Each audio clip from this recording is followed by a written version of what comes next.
भाजपा के इस नफरत भरे दौर में भारत के मुसलमानों का इतिहास मिटाया जा रहा है।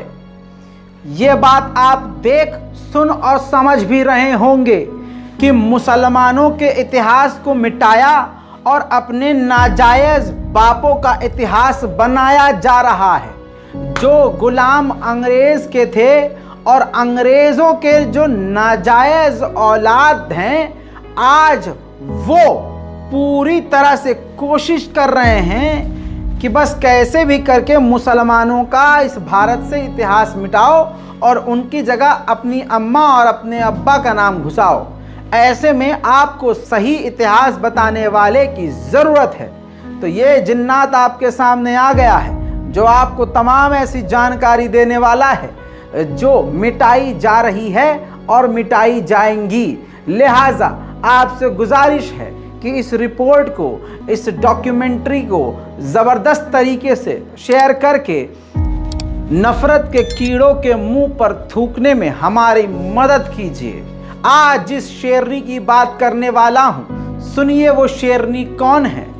भारत में पहली लड़ाई भारत की आज़ादी के लिए अंग्रेज़ों के खिलाफ 1857 में छेड़ी गई और 1857 में जब बहुसंख्यक समाज छोड़िए ज़्यादातर हिंदू, मुस्लिम, सिख, ईसाई किसी को भारत की आज़ादी में इतना इंटरेस्ट नहीं था, लेकिन गिने चुने कुछ लोगों को इंटरेस्ट पैदा हुआ और उनमें से जो एक महिला, पहली महिला थी 1857 की लड़ाई में, वो थी बेगम हजरत महल। जी हाँ, बेगम हजरत महल जुनूनी इतनी और ख़तरनाक और शातिर दिमाग की इतनी, मुल्क से इतनी मोहब्बत, इस मुल्क भारत अपने वतन से मोहब्बत इतनी कि बेगम हजरत महल पहली हिंदुस्तान की, भारत की पहली ऐसी महिला थी जिन्होंने भारत की आज़ादी में सबसे पहले किसी महिला ने कदम उठाया और बढ़ चढ़कर हिस्सा लिया। दोस्तों, बेगम हजरत महल कोई अच्छे और मजबूत घर से यानी अमीर घर से नहीं थी, काफ़ी गरीब घर से थी। बेगम हजरत महल 1820 ईस्वी में अवध प्रांत के फैजाबाद ज़िले के एक छोटे से गांव में जन्मी। गांव में बेहद गरीब परिवार की महिला थी, बच्ची थी। बचपन में उन्हें सब मोहम्मदी खातून यानी मोहम्मद खानम के नाम से पुकारा करते थे।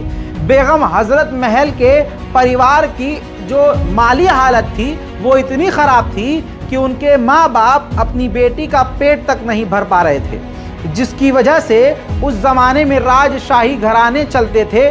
उसमें बेगम हजरत महल डांसर के तौर पर डांस करने के लिए मजबूर हो गई। इसके बाद वो धीरे धीरे शाही हरम के ग्रुप में, डांसर ग्रुप में शामिल हो गई।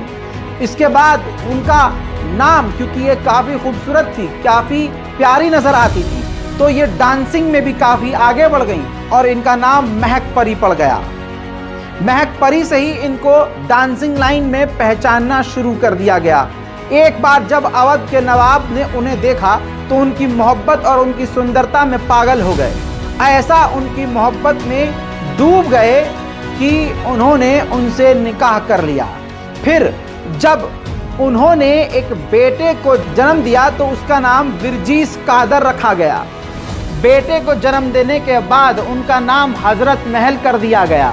नवाब की पत्नी हजरत महल के नाम से जाने लगी। इस दौरान अंग्रेजों ने पूरी तरह से भारत में गदर ढाया हुआ था।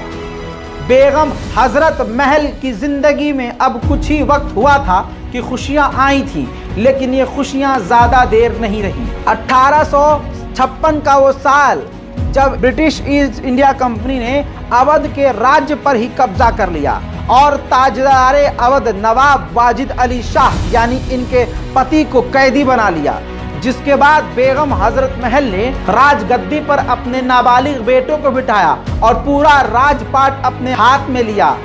बेगम हजरत महल की कला को तब उस वक्त के बहादुरों ने मापा और देखा कि काफ़ी दिमागदार महिला है, रणनीति बनाने में, जाल बुनने में मास्टर है और अंग्रेज़ों के अगर कोई छक्के छुड़ा सकता है तो वो ये एक अकेली महिला है। जिसने अपना दिमाग इस्तेमाल किया और अंग्रेज़ों से टकराव लेने के लिए, टकराव बढ़ाने के लिए, उनका लोहा लेने के लिए महिला सेना भी बनाई। जी हाँ, ये वो औरत है जिस औरत को शायद आपको बताया नहीं जाएगा। बेगम हजरत महल ने एक महिला सैन्य टुकड़ी बनाई जिसमें महिलाओं को शामिल किया। इस बेगम हजरत महल की एक और बात आपको बताऊं, ये पहली ऐसी पूरी हिंदुस्तान में महिला एक ऐसी शख्सियत थी जिसने सबसे पहले बताया था कि हिंदू मुसलमान के बीच जहर घोलने वाले ये अंग्रेज हैं। इसी वजह से बेगम हजरत महल हिंदू मुस्लिम औरतों के बीच जो उनके सेना में थी कभी फर्क नहीं करती थी। अपने सैनिकों का दिल मजबूत करने के लिए, उनके हौसलों को बुलंद करने के लिए बेगम हजरत महल खुद मैदान जंग में घोड़े पर सवार होकर चली जाती थी और तलवारबाजी करते हुए अंग्रेजों की गर्दनें उड़ाते हुए वापस आ जाया करती थी। बेगम हजरत महल वो शेरनी थी जिसने 1857 की लड़ाई में अपने राज्य को, अवध को आजाद भी करा लिया था। जी हाँ, ये वो शेरनी थी जिसने 1857 में जब विद्रोह शुरू हुआ तो बेगम हजरत महल ने अपनी सेना और समर्थकों के साथ ब्रिटिश ईस्ट इंडिया कंपनी के खिलाफ विद्रोह छेड़ दिया। बेगम हजरत महल के कुशल नेतृत्व, मजबूत गाइडेंस में उनकी सेना ने लखनऊ के पास चिन्हित दिलकुशा में हुई लड़ाई में अंग्रेजों के छक्के छुड़ा दिए थे। लखनऊ में हुए इस विद्रोह में साहसी बेगम हजरत महल अवध प्रांत के गोंडा, फैजाबाद, सलौर, सुल्तानपुर, सीतापुर, बहराइच और इसके अलावा आदि अलग अलग क्षेत्रों को अंग्रेजों से आजाद करा लिया। बेगम हजरत महल ने पूरे लखनऊ पर कब्जा कर लिया। ऐसे में इस लड़ाई में मौलाना अहमदुल्ला शाह ने भी बेगम हजरत महल का साथ दिया और राजा जयलाल, राजा मानसिंह और इनके अलावा कई क्रांतिकारियों ने हजरत महल का साथ दिया, क्योंकि उस दौर में एक ही शेरनी थी जो महिला होने के बावजूद अंग्रेजों की धज्जियां उड़ा रही। बेगम हजरत महल का जलवा यह था कि जब अंग्रेजों से लखनऊ में युद्ध हुआ तो बेगम हजरत महल हाथी पर सवार होकर पूरे अपनी सेना को डायरेक्ट कर रही थी और इसी जलवे के साथ पूरे लखनऊ को उन्होंने जीत लिया। लेकिन ये जीत काफी समय तक नहीं रही।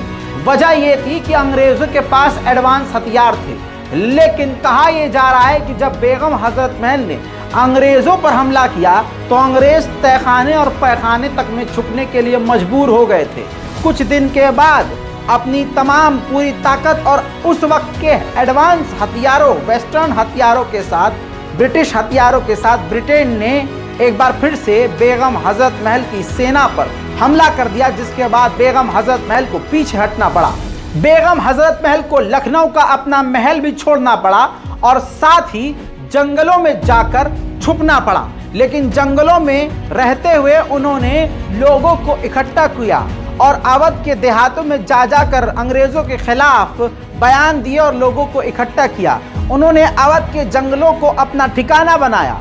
इस दौरान उन्होंने नाना साहेब और फैजाबाद के मौलवी अहमदुल्ला शाह के साथ मिलकर शाहजहांपुर में भी आक्रमण कर दिया और गुरिल्ला युद्ध की टेक्निक का इस्तेमाल करते हुए अंग्रेजों की नाक में दम कर दिया। ऐसा कहा जाता है कि बेगम हजरत महल पहली ऐसी बेगम थी जिन्होंने लखनऊ के विद्रोह में हिंदू मुस्लिम सभी राजाओं और अवध के आवाम के साथ मिलकर अंग्रेजों को हराया था। इसके बाद दोस्तों मौलाना अहमदुल्ला शाह का भी अंग्रेजों ने भारतीय राजा के द्वारा कत्ल करवा दिया, जो रिपोर्ट मैं पहले बना चुका हूं, जाके देख लीजिएगा मेरे दोस्तों। इसके बाद बेगम हजरत महल और भी अकेली पड़ गई। अब उनका साथी कोई नहीं बचा था, उनका ग्रुप टूट चुका था। उधर दिल्ली में लाल किले में मौजूद बहादुर शाह जफर बादशाह को गिरफ्तार करके अंग्रेजों ने रंगून भेज दिया था।